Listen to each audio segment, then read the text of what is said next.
Hello friends, welcome to our official YouTube channel Odisha job service. देखो friends, आज आपण मानक पई ओडिशा रे प्लास्टिक कंपनी तरफ हेल्पर पोस्ट रो नियुक्ति आउट हो सारी जहाँकि ओडिशा रो समस्त जिल्लार केवल पुरुष कैंडिडेट माने ए जॉब टी पई एलिजिबल होई परिबे।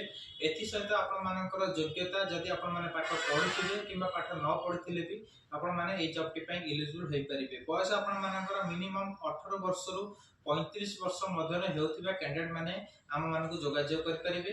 सैलरी आपण मानकर प्रत्येक दिन रे ईएसआई ईपीएफ कटिक फास्ट 3 मास आपण मानकर 9500 मध्य आसीबो एवं 3 मास काम कर सारी आपण मानकर एक्सपीरियंस हला परे आपण मानकर सैलरी 12500 रु 15000 मध्य आपण माने पाई परिबे। ड्यूटी टाइम आपण मानकर प्रत्येक दिन रे 8 रु 10 घंटा ड्यूटी आपण माने करिया पड़िबो। एथि पय तो रहिबा पई कंपनी तरफ रु फ्री ऑफ कॉस्ट घर एवं खाइबा पई कैंटीन किबा मेस रो सुविधा मध्य करा जायछि। जदि आपण मानक मध्य केही भी ए जॉब टी पई एलिजिबल हेबे तेबे आपण मानकर document Aadhaar card bank passbook photo ई तीनटी जिंस थिले आपण माने सीधा सड़क जोगाजोग कर परिबे।